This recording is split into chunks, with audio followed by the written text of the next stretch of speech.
This, our country and all its people, could be in danger of nuclear attack in minutes by enemy missiles, in hours by enemy aircraft. Our cities, our farms, our factories. Prime target would be our air bases. With all our aircraft on the ground, our weapons of interception or retaliation not instantly available, we might face another and infinitely more costly Pearl Harbor.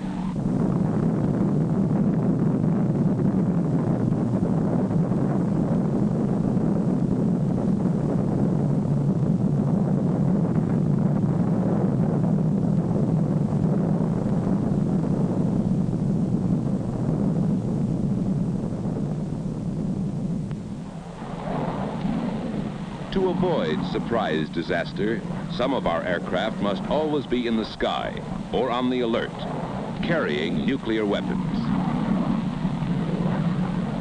These weapons are always unarmed. They will be armed only following a decision by the President of the United States. Only these ready aircraft with nuclear weapons can form our first-line deterrent force in peacetime, our sure striking force in case of attack.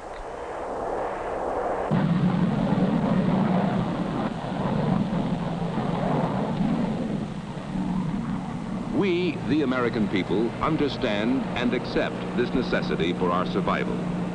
But we want to know the facts about one question. Do we live in danger of nuclear explosion and radioactive fallout if one of these airplanes should crash, or one of these nuclear weapons accidentally drop?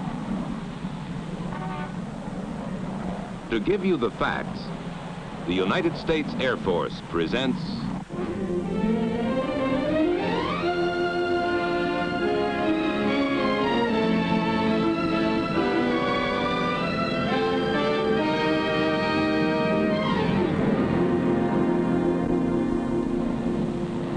This bomber carries a nuclear weapon. It is a well-designed, carefully maintained, skillfully flown airplane. But airplanes, just like it, have crashed and burned. There was no nuclear explosion, no radioactive fallout. These are the facts. The bombardier watches over controls as safe as human ingenuity can make them to prevent accidental bomb release. But nuclear weapons have been dropped inadvertently. There was no nuclear explosion, no radioactive fallout. These are the facts. And specially instrumented aircraft verify these facts in a continuing nuclear safety program that tests our nuclear weapons under controlled conditions that simulate every conceivable hazard. Vital to this nuclear safety program is Air Force Special Weapons Center at Albuquerque, New Mexico.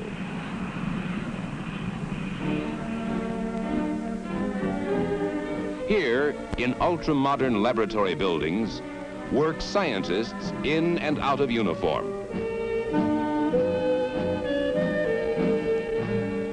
They work with the incredibly complex equations of nuclear physics, which derive from Einstein's famous relationship of mass to energy.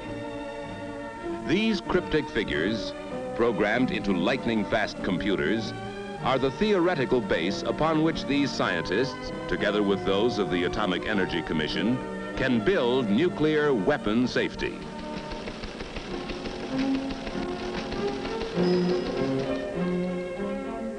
By research, design development,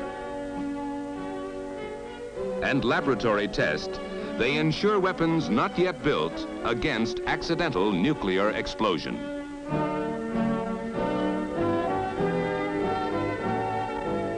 They have been doing this successfully since 1945 in safety conferences with other Defense Department agencies and the Atomic Energy Commission. In 13 years, there have been a few accidents, but not one has resulted in nuclear explosion or radioactive fallout. These are the facts. What keeps our nuclear weapons safe? To understand why there has never been an accidental nuclear explosion, you must first know how these explosions can be produced, the general principles of nuclear explosions.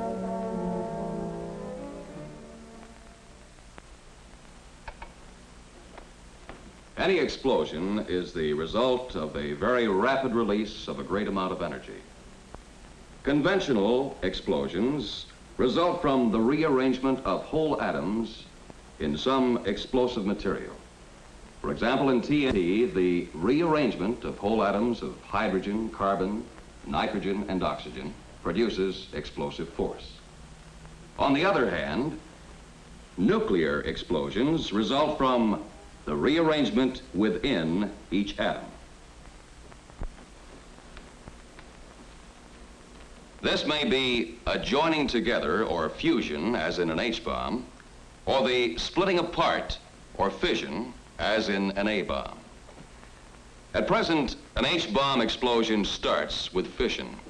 So the splitting of the nucleus of the atom is the basic principle of nuclear weapons. All matter is composed of one or more of the 100-odd elements. Of these, the atoms of the metals uranium and plutonium can be most readily fissioned to cause nuclear explosion. These elements are mildly radioactive. They emit short-range, low-penetration alpha particles while in their unfissioned state.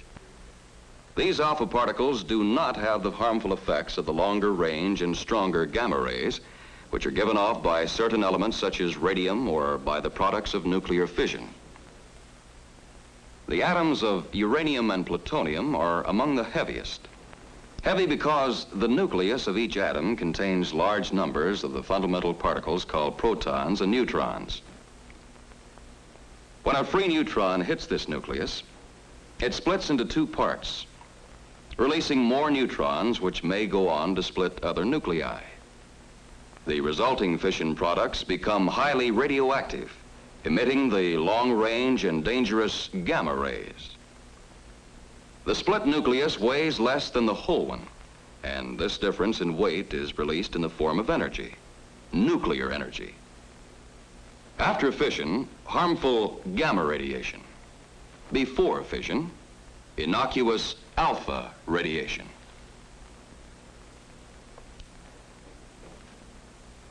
To build up a nuclear energy release, the fissionable material must be of a certain size, shape, or density. Then one of the neutrons escaping from a split atomic nucleus will, in turn, split another, and a chain reaction is set up. The mass is now releasing nuclear energy, but not quickly enough to cause a nuclear explosion. This condition is called critical. If the mass is now suddenly increased, so that more neutrons are trapped each time an atomic nucleus is split, a multiplying chain reaction is maintained. Now the mass is supercritical, causing a nuclear explosion. Density of the fissionable material can be as important as mass in building up a nuclear explosion. The same sphere can be compressed so that the atoms are closer together and neutrons split more atomic nuclei, making the smaller mass critical. If compressed still more, a multiplying chain reaction sets in, causing the mass to become supercritical in a nuclear explosion. Nuclear weapons make use of both of these principles. A gun-type device can increase the mass of fissionable material to a supercritical state instantaneously. One subcritical mass is propelled forcibly into another by an ordinary powder charge. The increased mass becomes supercritical. A multiplying chain reaction builds up until the nuclear explosion. Obviously, if any mechanical device keeps these two subcritical masses apart, the weapon is nuclear safe. Applications of this fact prevent accidental nuclear explosions in gun-type weapons. Another kind of nuclear weapon is the implosion type.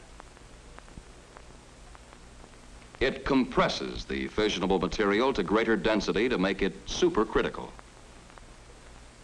To do this, the sphere is enclosed by a shell of ordinary explosive designed to direct its explosive force inward. This effect is called implosion. The detonators attached to the explosive are connected to a complex firing device which can fire every detonator simultaneously. When all the explosive is detonated simultaneously, the nuclear material is compressed into a supercritical mass, which results in a nuclear explosion. Implosion-type weapons are nuclear safe because only the specially designed firing device can produce the simultaneous detonation of all the ordinary explosive, a deliberate effect possible only by the precise firing mechanism. Should a single detonator be fired accidentally, whether by malfunction, crash impact, or fire, the explosive would not provide the all-around compression necessary for implosion. Instead, it might push the nuclear material out of the shell, break it into small pieces, or even burn it. This unfissioned material emits only alpha particles because no nuclear explosion has taken place. These alpha particles do not penetrate the skin. The simplest precautions can prevent their intake into the body, and the simplest cleanup measures can remove them. So you see, each type of nuclear weapon has its own safeguards against accidental nuclear explosion. These are the facts. And they are based upon practice as well as theory. Specially instrumented aircraft fly the tests that verify what happens inside a weapon, what accident hazards the nuclear components may have to withstand.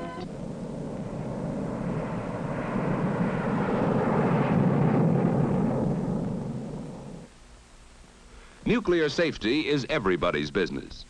Although Air Force flies the test missions, scientists and technicians from the Atomic Energy Commission and other services man the test range and evaluate the findings of the elaborate instrumentation. Drop tests measure impact characteristics of various weapon types. They are made without nuclear components so that this precious material is not wasted. They supplement the detonation tests that have been made with the complete nuclear weapons.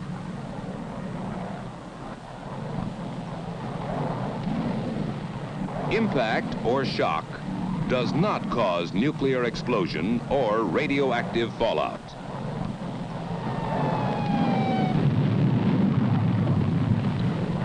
What has exploded is the ordinary explosive, which is an essential part of nuclear weapons. The ordinary explosive in a nuclear weapon can be a hazard, exactly as in a conventional bomb. Depending upon the amount and location of the explosive and the speed and height of the drop, we may experience a variety of ordinary explosions. Large ones, small ones, or none at all from impact of the bomb. Beside the hazard of impact, frequent tests are run on the hazard of fire. To learn what temperatures and pressures would be created inside a weapon by an aircraft fire, various types of bombs are subjected to a flame bath of burning fuel. Because fire would also destroy the precious nuclear material, it is replaced by instruments. Their readings are compared with known characteristics of the fissionable material to assure that temperatures higher than any aircraft fire will not set off a nuclear explosion. The characteristic white flame indicates that the ordinary explosive is burning in the weapon. Sometimes the explosive detonates because of close confinement and intense heat. The effects of such explosions are measured and compared with those in an actual nuclear weapon.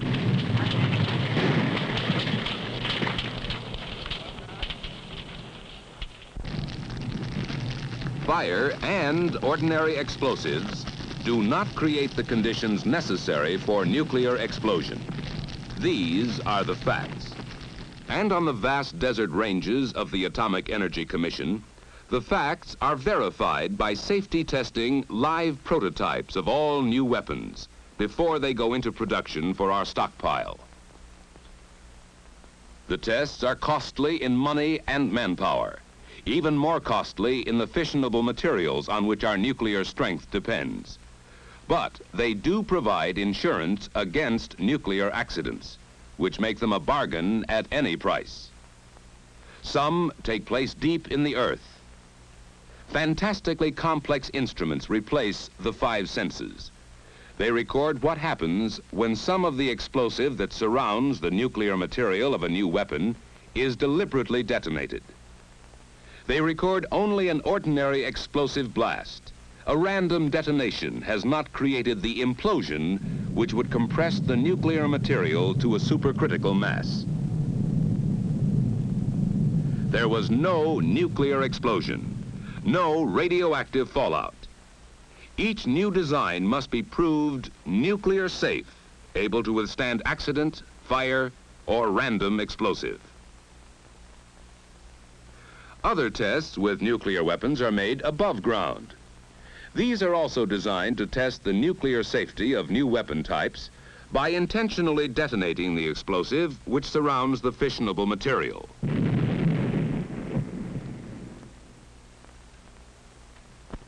Sometimes these tests also provide data on the side effects to be expected if the fissionable material is broken up by the explosion.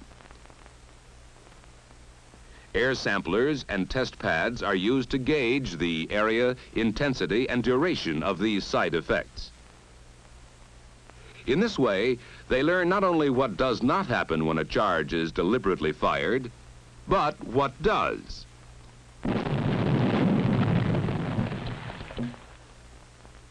The explosive does break up the nuclear material and scatter parts of it over a small area. This fissionable material is mildly radioactive. If the explosion or fire should suspend any of this material in dust or smoke, it should not be inhaled or otherwise taken into the body in quantity. That is why the trained monitoring and cleanup crews may wear respirators until air samplers or alpha counters have determined that no injurious concentration exists.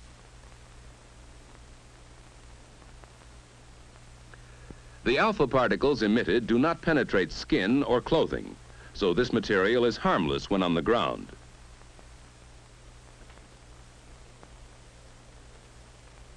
Only simple cleanup measures are necessary, plus an effort to find and save the valuable material. The findings from all tests set up to measure possible radiological hazard are no external radioactive hazard from material on the ground, slight radioactive hazard from prolonged inhalation of material suspended in a small area near the accident, but none from the short exposures necessary for firefighting, rescue, or cleanup of the small area involved. These are the facts. Facts that have dispelled the fearsome myths about accidents involving nuclear weapons. For anyone near an accident, whether or not the crashed airplane carries a nuclear weapon, here are the safe and simple rules. Stay away from the crash unless you are needed for rescue. Bystanders endanger themselves and hamper others. To be safe, keep at least a quarter of a mile away from any burning airplane.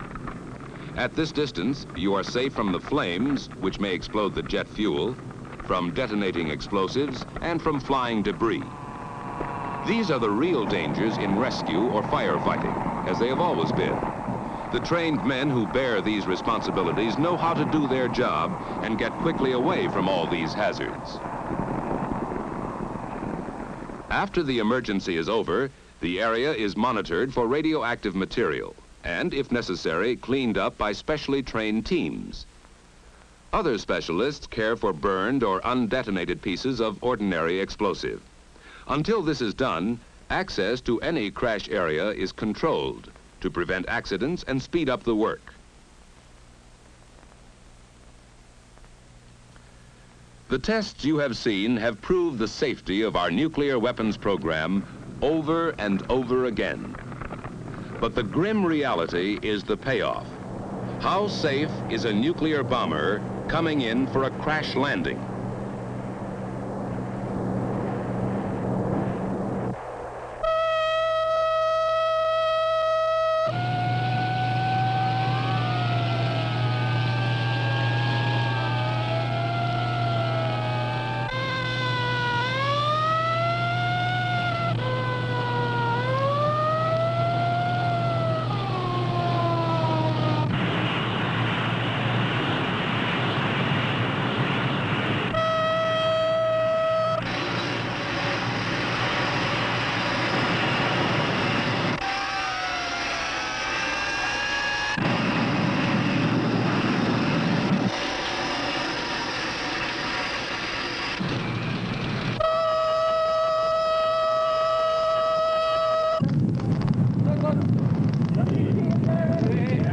Not the impact of the crash landing, nor the fire which often follows, not even detonation of the ordinary explosive in the weapon, cause nuclear explosion or radioactive fallout. The safety that was designed in during research, built in during development, proved in the laboratory and on the range, has withstood the ultimate tragic test. These are the facts. They prove that you, the American people, can stay both safe and strong. Safe because the weapons your Air Force must carry have been tested nuclear safe. The possibility of an accidental nuclear explosion is so small as to be practically non-existent. Strong because an Air Force, nuclear armed and combat ready, stands guard against surprise attack. Under this shelter, you and your family may live in peace, free from the fear of nuclear accidents.